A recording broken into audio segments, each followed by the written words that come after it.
Casimiro may banat sa CEO ng MP Promotion.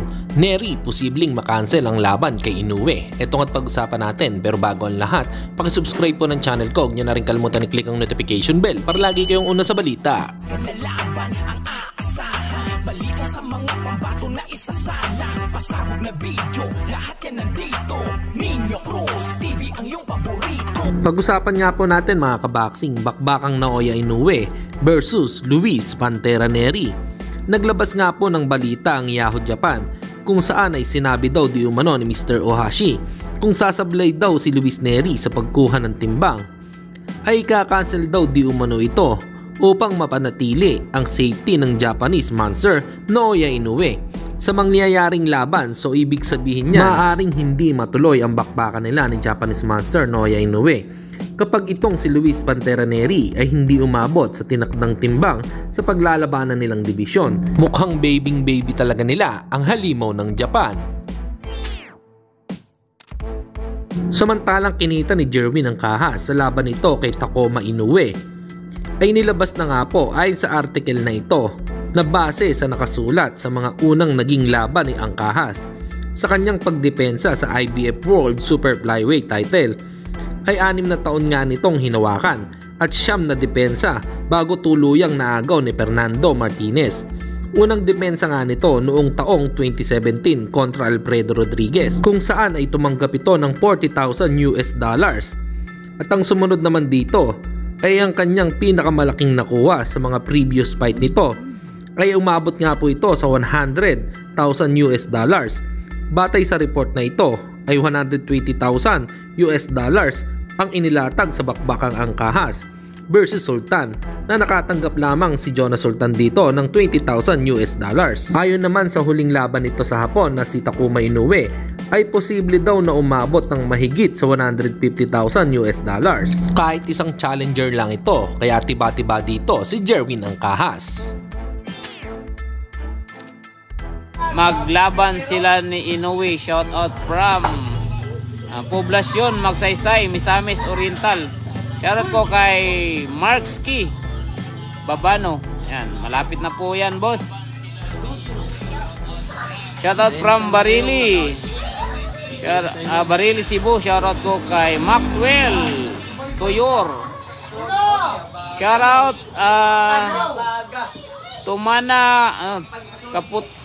Kapalong, Tumana Kapalong Davao del Norte. Shoutout ko kay Baltasar Aureliano.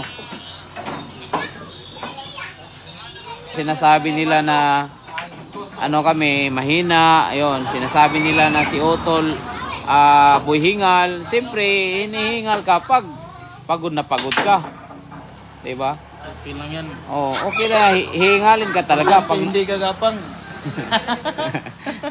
Pag napapagod ka, hihingalin ka talaga kasi, diba? At yung sinasabi naman nila na kangkong, bayaan nyo na yan, guys. Kung ito na lang tignan niyo guys, yung sa amin. Tignan niyo yung sarili namin. Sinasabi nilang kangkong, sinisiraan talaga kami. Kasi, nakita niyo si Otol, ang dami niya ng investment. Yung mga MP boxer ay kaya hindi na lang yung ibang na lang mga boxer na andyan. Ipakita nila yung mga mga nabili nila, achievement. Pero naman, wala naman akong problema diyan sa mga boxer. Kaso lang kasi sila hindi pa kasi sila matutong matutong tumayo, hindi pa sila makakatayo. Wala pa silang masyadong pangalan, wala pa silang power. Pero magaling naman sila. Tapos yung sinasabi-sabi nila walang laban. Bayaan nyo yung sinasabi na walang laban, guys. May laban na naman daw sila. Palagi. Ang sabihin ko na lang sa inyo, guys, pag lumalaban kami, malaki yung partiya namin. Siguro lalaban sila ulit.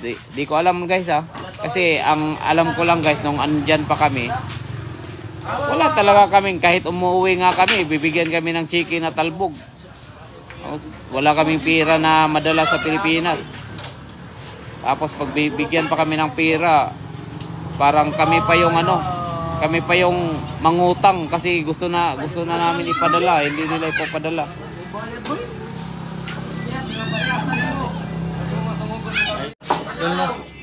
Kami. Laban kay Utol. Oh, kami. Alas.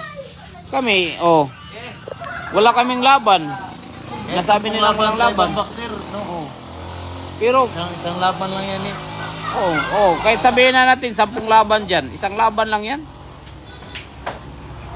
Pero hindi naman natin ipag yun, mamalaki kasi yun lang, sinasabi lang kasi nila na sinisiraan tayo na ganun, kangkong.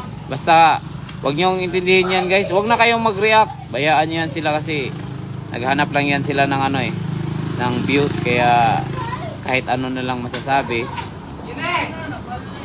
Sila ng views. Mm.